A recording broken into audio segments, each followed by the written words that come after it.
जी मुनासिब, बस अगर कुछ दिन ठहर जाएं फिर बात कर लेते हैं। ठीक है।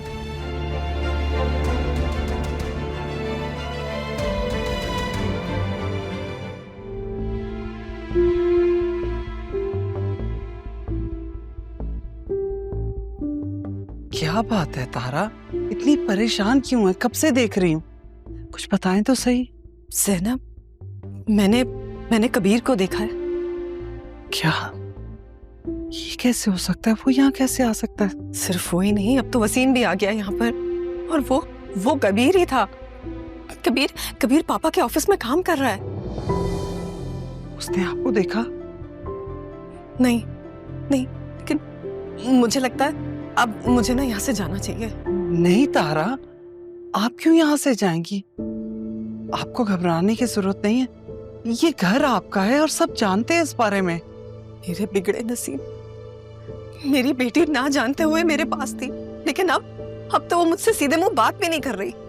तारा वो बच्ची है, आप राह के बारे में तो सोचें। सारी जिंदगी उसके सर पे माँ बाप नहीं रहे, और अब जब माँ मिली है वो भी इन हालात में। माँ मिल गई है, लेकिन ये बाप उसकी जिंदगी में क्यों आ गया? जिस बाप ने उसकी शक्ल देखना गवारा नहीं किया, आज वो उसके सर पे हाथ रख रहा है। क्यों? तारा, ऐसा भी तो हो सकता है ये एक महज इत्तेफाक हो, वो जानता ही ना हो राह के बारे में। लेकिन मैं तो जान गई हूं ना, अगर ये बात कहीं खुल गई तो। आपके पास अपना निकाहनामा है?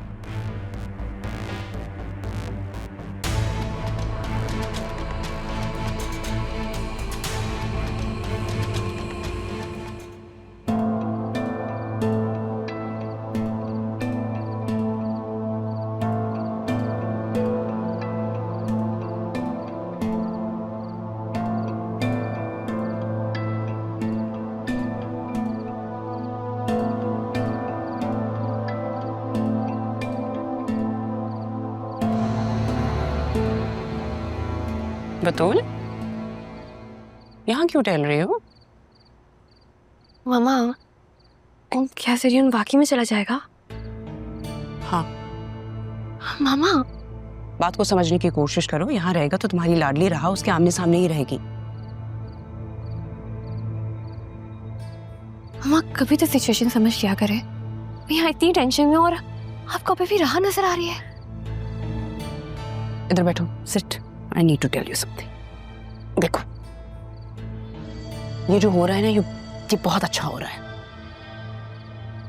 देखो, ज़रियून यहाँ से जाएगा तो राह की नजरों के सामने नहीं होगा। अब तुम्हें वसीम और ज़रियून दोनों का बहुत ध्यान रखना होगा। आज वैसे मुझे बहुत खुशी हुई है जब तुमने कहा कि राह अपने कमरे में और तुम उसे लेने नहीं गई। I was very happy. वो तो मैंने राह की वजह से कहा था, खुद किसी से मिलना नहीं चाहती इसलिए। कभी तो माँ को खुश होने दिया करो। कह देती कि ज़रियून की वजह से नहीं गई तो मैं खुश हो जाती। अच्छा जाए, आई एम सॉरी। मुझे ऐसा लगता है जैसे आप मेरे लिए बहुत एफर्ट्स करती हैं, लेकिन मैं समझ ही नहीं पाती।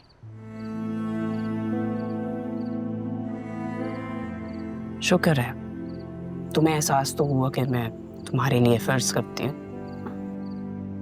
अब जब ये एहसास हो ही गया ना, तो तुम ये करे।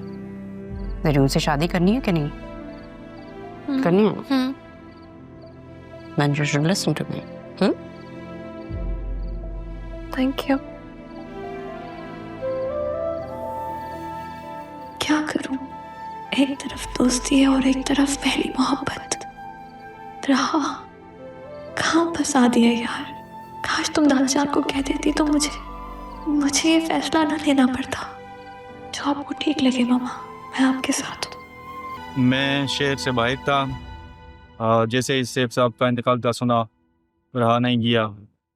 मैं जैसे ही टाइम मिला मैं चले आया। सेफ साहब बहुत अच्छे इंसान थे। अल्लाह उनको जन्नतुल फिरदौस में आला मुकाम अता फरमाए। आमीन आमीन। बहुत शुक्रिया। बस दुआ करें कि अल्लाह ताला आगे की मंजिलें आसान फरमाए। नाम बेशक। सेब साहब के पास मेरे 15-20 साल कैसे गुजर गए पता ही नहीं चला। जब भी कोई प्रॉब्लम होती थी बस कहने की देर होती थी और वो हल कर देते थे। लेकिन अब तो ऐसे लग रहा है जैसे एक घना साया सर से उठ गया हो। बस पापा बहुत हम्बल थे और हमें भी यही सिखाया। एक बात हमेशा करते थे, वो कहते थे ज़मीन पे चलने वाले को अगर ज़मीन की हकीकत मालूम हो जाए ना तो तकब्बुर उस पर गालिब नहीं आता। इतनी उम्र गुजर जाने के बाद रब की हिकमत समझ में आई। मिट्टी से इंसान को बनाया है, फिर उसी मिट्टी को इंसान के पैरों तले बिछा देता है और आखिर में उसी को ओढ़ना बिछोना। गोया मिट्टी मिट्टी से ही मिल जाती है। और अच्छी बात की आपने। बस इंसान को ये बात समझ में नहीं आती। खुश नसीब हैं वो लोग जो मरने से पहले अपने लिए ज़्यादा सफ़र जमा कर लेते हैं। नेक औलाद भी उसी में आती हैं। आप उनके एक अच्छे बेटे हैं, आप उनके लिए सदका जारिया हैं। इंसान की नेकियां ही उसके काम आती हैं। अल्लाह ताला आपको और आपकी फैमिली को सब्र अता फरमाए। आमीन। अब हम चलते हैं, इजाज़त है। बहुत शुक्रिया आने का, दुआओं में याद रखिएगा। जज़ाकल्लाह। अस्सलाम कैसे? अल्लाह हाफ़िज़। अस्सलाम वालेकुम।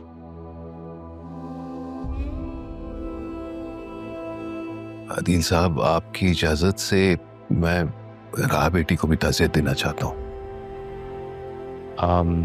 जी बिल्कुल। वो नवासी थी पापा की, नवासी हैं। और मेरी बहन की बेटी। जी आइए मैं आपको मिलवाता हूँ। जी जी प्लीज चलो चलिए। सच पूछें तो ज़ैनब, यहाँ आकर एक बार फिर मैंने आप सबको आजमाइश में डाल दिया। ऐसा क्यों सोच रही है तारा?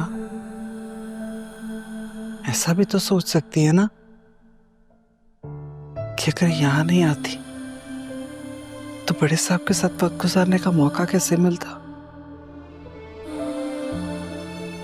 और फिर उनसे माफी कैसे ले पाती। ठीक कह रही हैं। बाद में होने वाले मलाल का कोई मतावा नहीं।